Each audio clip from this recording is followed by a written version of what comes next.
Hey guys, this video is going to be a question and answer video. I put it out there last week on Instagram and Facebook, and though some people posted on my wall, I did get a lot of messages privately, so today I'm going to go over them with you, and I hope you guys like it.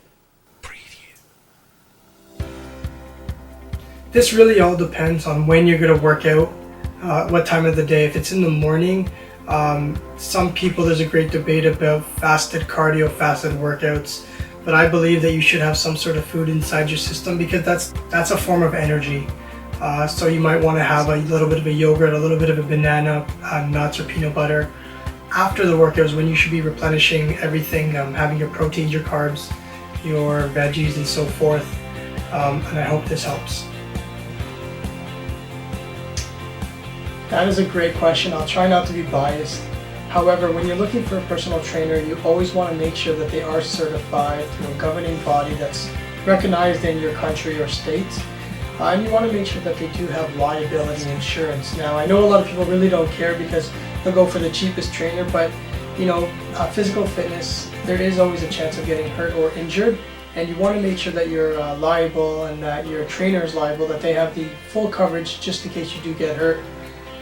If it's a new trainer, you can sacrifice price and all that stuff, but you want to dig deep and you want to find out why they became a trainer, what certifications they have, or degrees. You want to find out how many clients they currently have, what is their niche, do they train everybody, do they train women over 40, do they train high professional athletes, what do they train, are they rehab, cardiovascular, kettlebell, kickboxing. It doesn't matter what it is, find out what their niche is and find out if you fall into that category. Ask questions. You want to make sure that this is the right fit before you spend a lot of money. I had a few clients previously that have asked for referrals from my current clients just to make sure I am who I say I am. Just because I have a nice website doesn't mean that I'm a good trainer. So you want to ask the questions. You want to make sure that you ask the right type of questions. Before you sign up, make sure that you do get a workout in with the trainer to ensure that you guys are a good fit, in that you're not signing any contract before that. The way I do it is, even though it's a paid session, it's not free, there is no contract. So you do the one workout. If you like the workout, that's when we sign a contract. One important thing that you always want to make sure, regardless if it's a gym, big box or small, a trainer, is the forms have to be filled out. It's called a PAR-Q, a pre-exercise questionnaire, and that's standard. It actually was started in Quebec. And now is a nationwide, worldwide form that just asks if your doctor is okay with you working out, and if they're not, then you need to have a doctor's note prior. And this is a form that gets submitted to the insurance companies if there ever is a claim. Well, this is right up my alley because I am a cardio guy and a running guy. The first and foremost thing, depending on what your cardio is like, you never want to go out there and just run 10K off the bat. That's a great way to get injured. So what you want to do is just like baby steps. If you've never ran before but you do want to do a 5K, a 10K, half marathon, or whatever the case may be, go out for 5 minutes, run and see how you feel. In that 5 minutes you can make it into 10, 15, 20, 25, 30.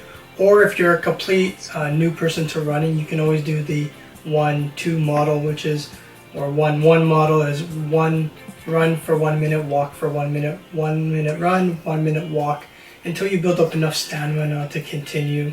It's not an overnight success. My personal story is I started to run, about 5 minutes, 10 minutes, that turned into 20 turned into 30, and then 30 turned into 45, and then I realized that I can actually do almost an hour. And that's when I decided to do my very first 10K. And after a few 10Ks, I got the runner's bug, or I caught the bug of running. And that turned into going into my 21K, the half marathons, and eventually going into a 10 miler, and then leading up to 4 marathons. So it's over a gradual time. It's not instant. You guys can go Google pace times online, and they have little bracelets that you can do where you tell you if you want to end a race in an hour, it'll tell you how many kilometers or how long you should be running for each kilometer. Now I gotta be very, very, very careful for what I say here because I'm not a dietitian, I'm not a nutritionist, and I'm not a doctor. You have to do your due diligence when it comes to these supplements. I always hear a bunch of supplements and this and this and this. Honestly, it's all about trial and error and you going out and finding what works for you, because what works for you will not work for me. I've tried everything from fat burners to pre-workouts, protein powder, which I still do, caffeine pills, Ackieberry, Greenberry, whatever these new fads are coming out. A lot of it's just it's a money waster. If you're eating proper nutrition, you shouldn't be taking any other supplements except for your normal vitamin C, D, calcium, potassium, omega-3s, stuff like that. Other than that, you have to do your due diligence and do the research behind it. Don't just think, oh, I saw one commercial for it, must be great. Ask people that know, ask the doctors, or just really read the reviews online of a product and make sure that you always check the ingredients. You have to remember that a lot of these products are not FDA approved or the Canadian government approved, so people can be spiking with certain products that you don't even know that's in there. So be careful. This is a great question because it all depends on what your goal is for the day. If it's a cardiovascular activity, I would do weights first. And if it's weight training day, I would do cardio first. Or you can do split, which is half and half. It all depends. Or you can alternate days. So you can do a cardio day, you can do a weights day, or you can do a light cardio day, a heavy weights day. You want to make sure that you have the most energy for the actual task on hand. So if it's a weight training day and you're doing a superset, or you're doing a circuit style workout, or a 5-4-3-2 style, it doesn't matter what the style is. If that's the primary goal for the day, I wouldn't do too much cardio because you're going to be too tired.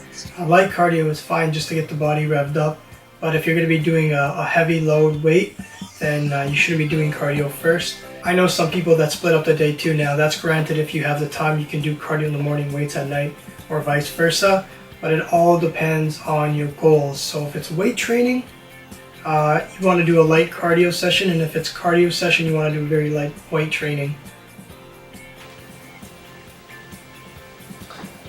That's the biggest question, and truth be told, there's a lot of factors that go into having a flat stomach, regardless if you're male or female. Nutrition probably plays a huge role, followed by a strict routine of hitting the gym.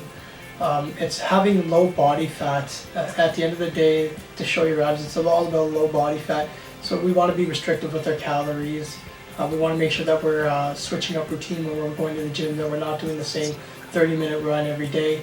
Incorporate high-intensity interval training or HIIT or Tabata into the workouts, throw in kettlebell workouts, sprints, hills, doesn't matter. So it's a combination of having a great diet and going to the gym consistently. It's a great question, especially if you've never been to a gym before. Machine weights are great for people that have never been to a gym before or coming off of an injury.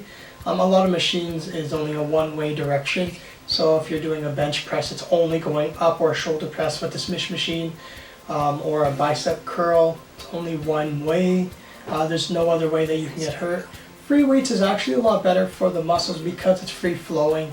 You're using a lot more muscle fibers when you're contracting and eccentrically moving the weights up and down. So if you're doing a bicep curl, you have the ability to go backwards or forwards or anything like that. We have our synergist muscles, which is in the middle, and that's the shakiness that you feel. Free weights is a great thing to do if you have a spotter, a trainer, or a friend helping you. If it's your first time into the gym, I would stick with machine weights because they are a lot easier to use. So the target heart rate is where you want to be to get the burn, to feel the full effect. There's just a number out there that says it's 220 minus your age or 222 minus your age.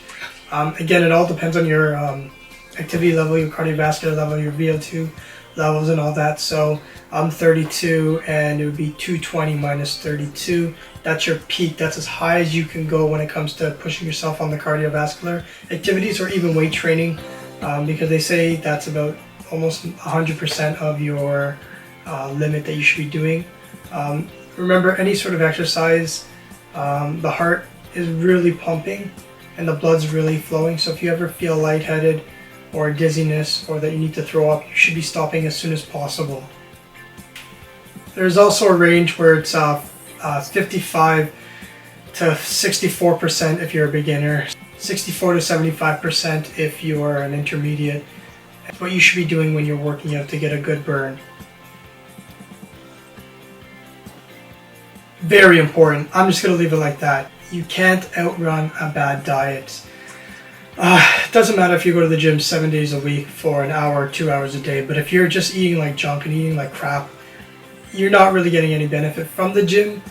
So nutrition, I used to think it was 50-50, but I honestly, as I'm getting into this more, almost my 7th year, I'm realizing that nutrition is almost 100% of your goals. So it's very, very, very important.